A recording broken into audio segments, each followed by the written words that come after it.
বিসমিল্লাহির রহমানির রহিম। নবী করিম সাল্লাল্লাহু আলাইহি ওয়াসাল্লাম ইরশাদ ফরমাইয়াছেন, যখন আমার উম্মত দুনিয়াকে বড় মনে করিতে আরম্ভ করিবে, তখন ইসলামের মর্যাদা ও গুরুত্ব তাহাদের অন্তর হইতে বাহির হইয়া যাইবে এবং যখন সৎ কাজের আদেশ ও অসৎ কাজের নিষেধ পরিত্যাগ করিবে, তখন ওহীর বরকত হইতে বঞ্চিত হইয়া যাইবে।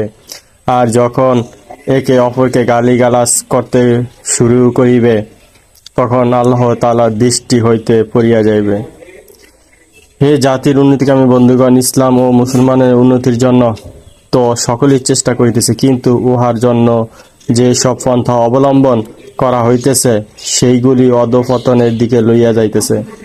যদি আসলেই আপনারা আপনাদের রাসূল সাল্লাল্লাহু আলাইহি ওয়াসাল্লামকে সত্যিকার রাসূল মনে করিয়া থাকেন, তাহার তালিমকে সত্যিকার তালিম বলিয়া বিশ্বাস করিয়া থাকেন, তবে কি কারণে যে জিনিসকে তিনি রোগের কারণ বলিতেছেন, সেই সব জিনিসকে তিনি রোগের মূল বলিতেছেন, উহাকে আপনারা রোগের চিকিৎসা হিসাবে গ্রহণ করিতেছেন। নবী করিম সাল্লাল্লাহু আলাইহি ওয়াসাল্লাম ইরশাদ ফরমাইয়াছেন, কোন ব্যক্তি ওই পর্যন্ত প্রকৃত মুসলমান হইতে পারিবে না যতক্ষণ পর্যন্ত তাহার খায়েশ ওই দিনের অধীন না হইবে যাহা আমি লইয়া আসিয়াছি।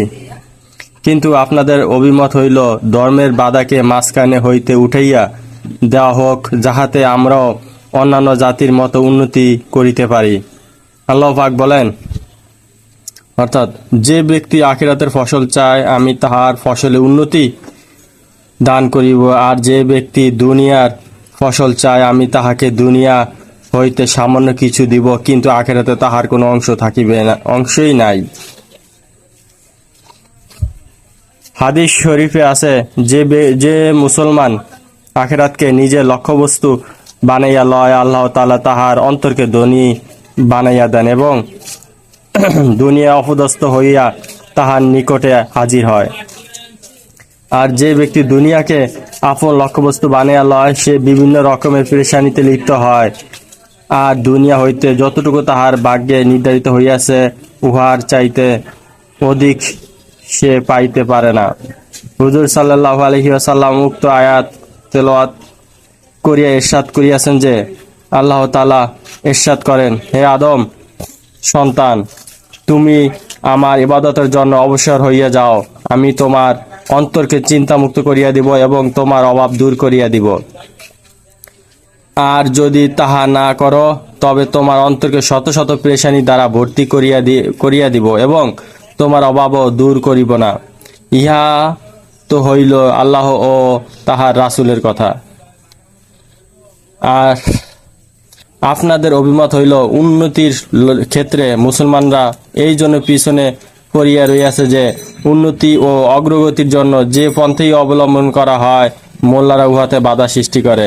আপনারই একটু ইনসাফের দৃষ্টিতে দেখুন, এই মোল্লারা যদি এতই লোভী হইয়া থাকে, তাহা হইলে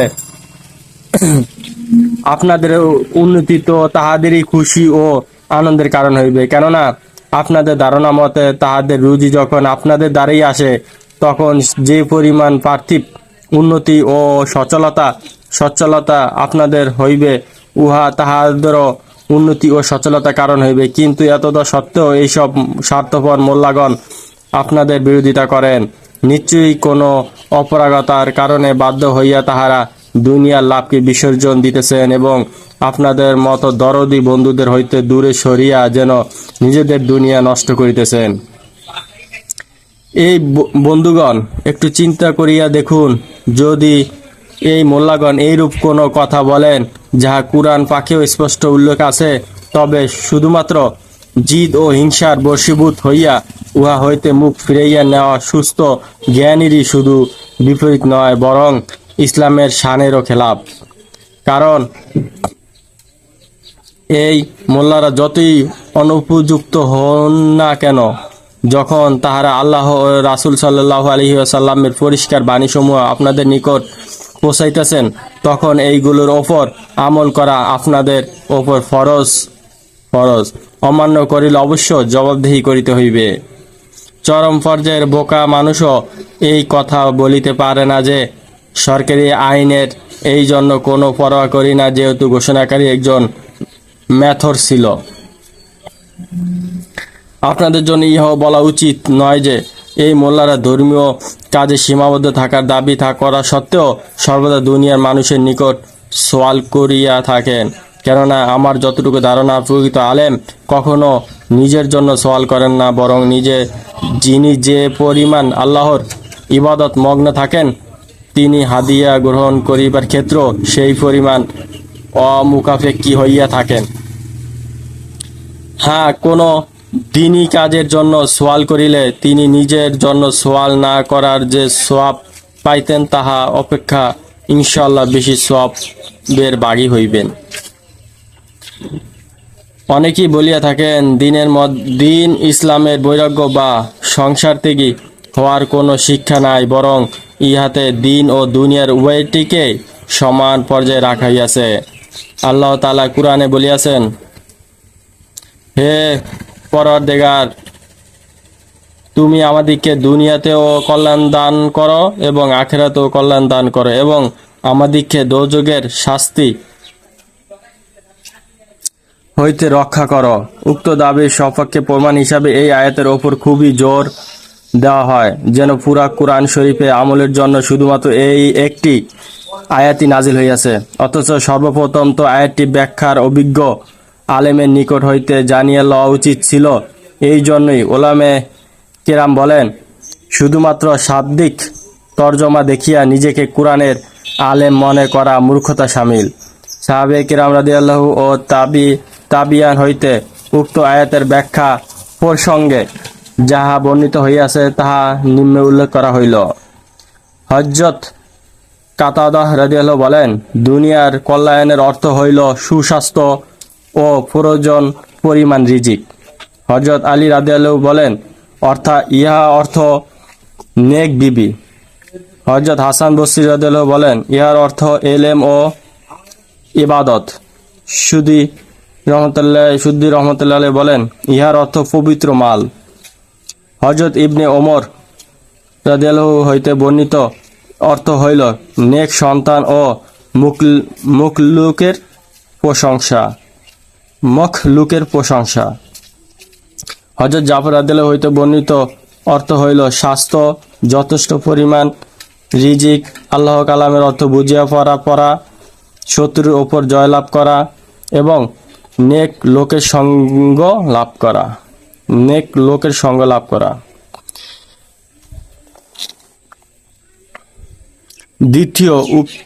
দ্বিতীয় উক্ত আয়াত দ্বারা যদি দুনিয়ার সর্বপ্রকার উন্নতির উদ্দেশ্যে হয়, যেমন আমারও মন ইহা চায়, তবুও লক্ষ্য করার বিষয় হইল এই আয়াতের উহার জন্য আল্লাহ তাআলার কাছে দোয়া করিতে বলা হইয়াছে। দুনিয়ার মধ্যে লিপ্ত হইতে বা উহার মধ্যে পরিপূর্ণ মত্ত হইতে বলা হয় নাই। আর আল্লাহ দরবারে চাই সেরা জুতা সেলাইয়ের ব্যাপারে হোক না কেন, ইহা তো সরাসরি দ্বীনেরই অন্তর্ভুক্ত। তৃতীয়ত, দুনিয়া হাসিল করিতে এবং দুনিয়া কামাই করিতে কে নিষেধ করে? অবশ্যই হাসিল করুন এবং খুব আগ্রহ সহকারে হাসিল করুন। আমাদের কখনো এই উদ্দেশ্য নয় যে দুনিয়ার মতো উপকারী ও লাভজনক বস্তুকে আপনি ছাড়িয়া দেন, এবং আমাদের উদ্দেশ্য হইল যতটুকু চেষ্টা পরিশ্রম দুনিয়ার জন্য করেন, উহা হইতে বেশি না হইলেও কমপক্ষে উহার সমপরিমাণ চেষ্টা সাধনা দিনের জন্য করুন। কেননা আপনারই কথা অনুসারে উক্ত আয়াতে দিন ও দুনিয়া উভয়কে সমান পর্যায়ে রাখা হইয়াছে। নতুবা আমার প্রশ্ন হইল, যে কুরআনে উক্ত আয়াতে রইয়াছে সেই কুরআনই এই আয়াত রইয়াছে, যাহা এই কিতাবে কিছু পূর্বে উল্লেখ হইয়াছে, অর্থাৎ ইহা ছাড়াও এই বিষয় সম্পর্কিত আরো অন্যান্য আয়াত পেশ করা হইল।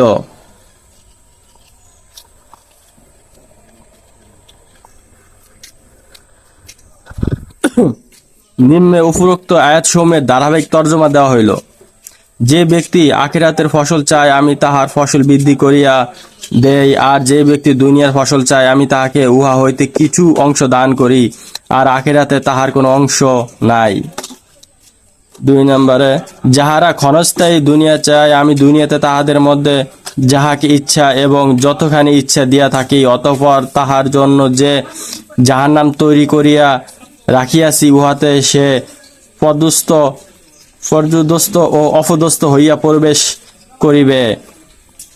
আর যাহারা আখিরাত চায় এবং উহার জন্য ঈমান সহকারে যথাযথ চেষ্টা করেও তাহাদের চেষ্টার মর্যাদা রক্ষা করা হইবে।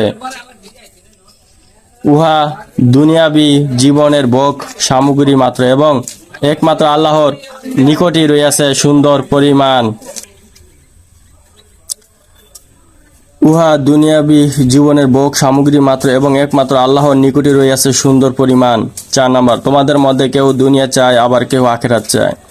5 নম্বর, আপনি বলিয়া দিন দুনিয়ার চিজ আসবাব অতি তুচ্ছ, আর যাহার আল্লাহকে ভয় করে তাহাদের জন্য আখিরাতই উত্তম। 6 নম্বর, দুনিয়ার জীবন খেলাধুলা ছাড়া আর কিছুই নয় এবং ফরজগারদের জন্য আখিরাতই উত্তম। 7 নম্বর, যাহারা নিজের দিনকে খেলা ও তামাশার বস্তু বানাইয়াছে তাহাদেরকে আপনি ত্যাগ করুন, বস্তুত দুনিয়ার জীবন তাহাদিগকে ধোঁকায় ফেলিয়া রাখিয়াছে। 8 নম্বর, তোমরা দুনিয়ার মাল মাত্তা চাও আর আল্লাহ তোমাদের জন্য পছন্দ করেন আখিরাত। তোমরা কি আখিরাতকে বাদ দিয়া দুনিয়ার জীবন লইয়া সন্তুষ্ট আছো, অথচ আখিরাতের তুলনায় দুনিয়ার জীবন একেবারেই তুচ্ছ। 10 নম্বর, যাহারা দুনিয়ার সুখ স্বাচ্ছন্দ্য কামনা করে আমি এখানেই তাহাদের আশা আকাঙ্ক্ষা পূরণ করিয়া দেই এবং তাহাদের জন্য কিছুই কম করা হয় না। আখিরাতে তাহাদের জন্য আগুন ছাড়া আর কিছুই নাই, আর এখানে তাহারা যা কিছু আমল করিয়াছে সব কিছু ধূলিসাৎ হইয়া যাইবে। 11 নম্বর, তাহারা দুনিয়া ধন সম্পদ লইয়া আনন্দ মাতিয়াছে, অথচ আখিরাতের তুলনায় দুনিয়ার জিন্দিগি অতি তুচ্ছ।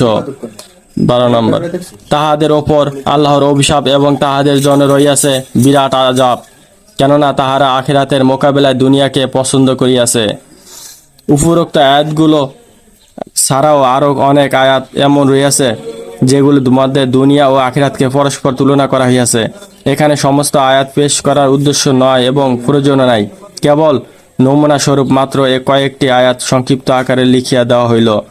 এ সম্পর্কীয় কুরআনের সমস্ত আয়াতের মূল উদ্দেশ্য হইল আখিরাতের মোকাবেলায় যে সমস্ত লোক দুনিয়াকে প্রাধান্য দেয় তাহারা চরম পর্যায়ে ধ্বংসের মধ্যে রইয়াছে।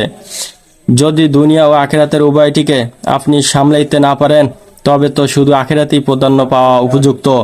দুনিয়ার জীবনে মানুষ পার্থিব প্রয়োজন ও জরুরতের খুবই মুখাপেক্ষী, এই কথা আমি অস্বীকার করি না, কিন্তু শুধু এই কারণেই যে মানুষের পায়খানায় যাওয়া খুবই জরুরি, ইহা ছাড়া উপায় নাই, সেই জন্য দিনভর সেখানে বসিয়া থাকিবে, ইহা কোনো সুস্থ বিবেকসম্পন্ন ব্যক্তি মানিয়া লইবে না। আল্লাহ তাআলার হিকমতের প্রতি গভীর দৃষ্টি করিলে এই কথা বুঝা যাইবে যে পবিত্র শরীয়তের প্রত্যেকটি জিনিসের একটি শৃঙ্খলা ও নিয়ন্ত্রণ রয়েছে। আল্লাহ তাআলা শরীয়তের প্রত্যেকটি বিধানকে স্পষ্ট করিয়া দিয়েছেন। নামাজের ওয়াক্ত সমূহ যেভাবে বন্টন করা হইয়াছে উহাতে এই দিকে ইঙ্গিত রয়েছে যে দিবা রাত্র 24 ঘন্টার মধ্যে অর্ধেক সময় বান্দার হক, যাহাকে সে নিজের আরামায়েশের জন্য ব্যবহার করিতে পারে কিংবা জীবিকা অর্জনও খরচ করিতে পারে, আর বাকি অর্ধেক আল্লাহর হক। এমত অবস্থায় আপনার উক্তি অনুযায়ী দিন ও দুনিয়াকে যখন সমান পর্যায়ে রাখা হইয়াছে তখন দিবারাত্রির অর্ধেক সময় দিনের কাজে এবং বাকি অর্ধেক সময় দুনিয়ার কাজে খরচ হওয়া উচিত। নতুবা দুনিয়ার ব্যস্ততার যদি অর্ধেকের বেশি হওয়া সময় রুজি রোজগারে কিংবা আরামায়েশে খরচ করা হয় তবে এই কথা নিশ্চিত বুঝিতে হইবে যে দুনিয়াকে আখিরাতের ওপর প্রাধান্য দেওয়া হইয়াছে। অতএব আপনার উক্তি অনুযায়ী ইনসাফের কথা ইহাই হয় যে রাত্র দিন 24 ঘন্টার মধ্যে হইতে 12 ঘন্টা দিনের জন্য খরচ করা হইবে। তাহা হইলে দিন ও দুনিয়া উভয় হক আদায় হইবে এবং এই কথা বলা যাইবে যে ইসলামে দুনিয়া ও আখিরাতের উভয়ই তালিম দেওয়া হইয়াছে এবং ইসলামের বৈরাগ্য শিক্ষা দেওয়া হয় নাই। এই সব বিষয় এখানে উল্লেখ করা উদ্দেশ্য ছিল না, বরং প্রশ্নের উত্তর প্রসঙ্গে আসিয়া গিয়াছে, এই জন্য সংক্ষেপে কেবল ইশারা করা হইল মাত্র। এই পরিচ্ছেদের তবলিগ সম্পর্কীয় কিছু হাদিস উল্লেখ করাই ছিল মূল উদ্দেশ্য। যেই সব হাদিস হইতে মাত্র 60টি হাদিস উল্লেখ করাই যথেষ্ট মনে করিতেছি। কারণ যাহারা আমল করিতে ইচ্ছুক তাহাদের জন্য 60টি কেন, একটি হাদিসই যথেষ্ট। আর যাহারা মানিবে না তাহাদের জন্য এই আয়াতের মর্ম যথেষ্ট উপর অতিরিক্ত। শিগগিরই জালেমরা জানিতে পারিবে তাহাদের গন্তব্যস্থল কোথায়। পরিশেষে একটি জরুরি আরজ, বিভিন্ন হাদিসের দ্বারা বোঝা যায় যে ফিতনার যুগে যখন কৃপণতা বৃদ্ধি পাইবে, মানুষ নিজ নিজ কুপ্রবৃত্তি ও নফসের অনুসরণ করিবে, দুনিয়াকে দিনের ওপর প্রাধান্য দিবে, প্রত্যেকে নিজের অভিমতকে শুধু পছন্দ করিবে, অন্য কাহারও কথা মোটেও শুনিবে না। তখন হুজুর আকরাম সাল্লাল্লাহু আলাইহি সাল্লাম অন্যের সংশোধনের চিন্তা ছাড়িয়া দিয়া নির্জন বাস অবলম্বন করার হুকুম দিয়াছেন। কিন্তু বুজুর্গ মাশায়েখগণের মতে এখনো সেই সময় আসে নাই। কাজী যাহা কিছু করিবার এখনই সময় থাকিতে করিয়া লওয়া উচিত। কারণ আল্লাহ না করুন দেখিতে দেখিতে সেই সময় হয়তো আসিয়া উপস্থিত হইয়া যাইবে, আর তখন কোনো প্রকার ইসলাহ ও সংশোধন সম্ভব হইবে না। সেই প্রসঙ্গে শেষোক্ত এই হাদিসটিতে যে দোষগুলি উল্লেখ করা হইয়াছে সেইগুলো হইতে বিশেষভাবে বাঁচিয়া থাকা উচিত, কেননা এই দোষগুলি হইল যাবতীয় ফিতনার দরজা। এইগুলি পর শুধু ফিতনা হইবে। নবী করিম সাল্লাল্লাহু আলাইহি সাল্লাম এক হাদিসে এই দোষগুলিকে ধ্বংসকারী দোষ বলিয়া বর্ণনা করিয়াছেন। হে আল্লাহ, আমাদেরকে সমস্ত জাহেরি ও বাতিনি ফিতনা হইতে হেফাজত করুন, আমিন।